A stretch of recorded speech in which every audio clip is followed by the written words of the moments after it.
Good morning, everyone. Today, myself, Dr. Puneet Agarwal, Junior Resident, Department of Pulmonary Medicine from Maharishi Makkar Institute of Medical Science and Research, Ambala, is here in front of you to give an oral presentation on topic determination of the prevalence of fungal infection among the patient with sputum-negative or treated pulmonary tuberculosis. Thus, the introduction. Pulmonary mycosis is a parasitic disease of the lungs. It very well may be brought about by either endemic or opportunist organisms or a blend of both. Case mortality in pulmonary mycosis can be as high as 90% in immune deficient patients. However, in susceptible patients generally react well to antifungal treatment. Aspergillosis species are universal nodes found in organic matter. More than 100 species have been recognized. Most of the human disease is brought by Aspergillus fumigatus and Aspergillus niger and less oftentimes by Aspergillus flavus and Aspergillus clavatus. The transmission of parasitic spores to the human host is by means of inhalation. Aspergillus causes a range of sickness from colonization to immune-sensitive responses to chronic necrotizing diseases to quickly dynamic engine invasion, frequently bringing about death. The transmission of parasitic spores to the human host is by means of inhalation. Aspergillus causes a range of sickness from colonization to immune-sensitive responses to chronic necrotizing diseases to quickly dynamic axial invasion, quickly bringing about death. BPA is a hypersensitive immune response to Aspergillus fumigatus colonization of the tracheobronchial area and happens in relation with asthma and cystic fibrosis.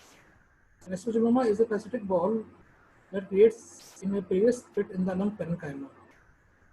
Hidden areas for cavity formation may incorporate treated tuberculosis or other necrotizing disease, sarcoidosis, cystic fibrosis, and emphysematous buildup. The chunk of the parasite may involve inside the cavity. It may cause synopsis.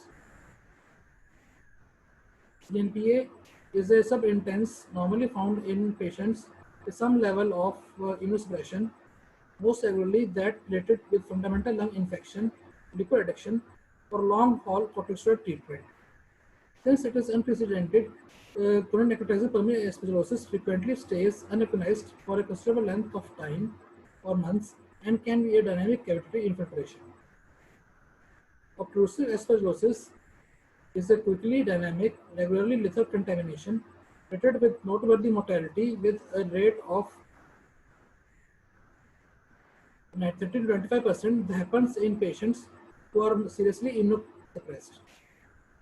Clinical and radiological characteristics of pulmonary mycosis are very similar to that of pulmonary tuberculosis, thereby making the disease easily misdiagnosed and mistreated as tuberculosis.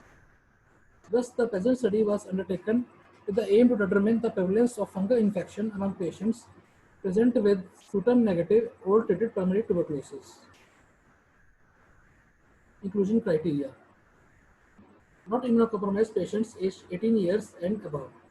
Patients with clinical signs and symptoms such as productive cough, weight loss, bronchiectasis, or hemoptysis sustained for at least 3 months.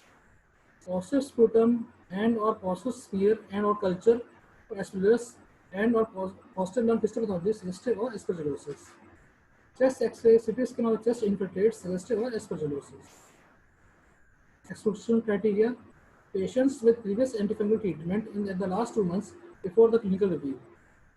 Patients with asthma or other disease with a similar presentation, such as an active PTB, endemic mycosis, and vaginous pneumatosis. That is the hemodynamically unstable patients. Patients were enrolled and subjected to further clinical assessment and laboratory investigations, which include X-ray chest PA view, sputum for AFB, fungal culture, MGIT, culture sensitivity, CBC and eosinophilic count, and IgG specific to aspergillosis. The record data was compiled and entered in a spreadsheet computer program and then exported to data editor page of SPSS version 2019. Descriptive statistics included computation of percentages and mean. The recorded data was compiled and entered the spreadsheet computer program, then exported to the editor page of SPSS version 18. Results. A total of 39 patients were finally diagnosed with aspergillosis out of all 110 all treated primary tuberculosis. Prevalence of aspergillosis and demographic details of study population. Aspergillosis was in 39 with mean age of 42.8 plus minus 17.2 years, and the male and female ratio 3:2. And among the population, farmers were 21, is 53.8%, laborers are 15.4%, driver were 10.3%, and others were 20.5%. Clinical symptoms among subjects diagnosed with aspergillosis. Synopsis was seen in 79.5%, wet cough in 38.5%, chest pain in 33.3%, weight loss in 41%,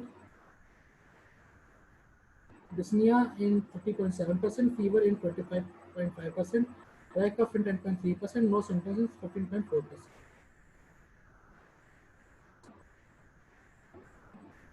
Specific aspergillosis, Aspergillus fumigatus was 17, Aspergillus flavus was 9, Aspergillus niger was 8, Aspergillus terris was 4. Next, distribution of different forms of aspergillus among subjects diagnosed with aspergillosis. So, aspergilloma was 20, CPA was 15, and ABPA was 4. Conclusion. The study concluded that Aspergillus fumigatus was the most frequently isolated species in our region, and aspergilloma was the commonest pulmonary manifestation as post-TB sequel. The schemes for the diagnosis of respiratory diseases often underestimate fungal infections, especially pulmonary aspergillosis, because appropriate tests are not performed. Clinicians must be aware of the radiological and clinical signs of the disease and should look for support in microbiological tests, particularly for IgG antibodies detection. The correct identification would modify health statistics on tuberculosis and other diseases and could improve life expectancy for these patients and save resources from a mistaken diagnosis. That's all from this presentation. Thank you.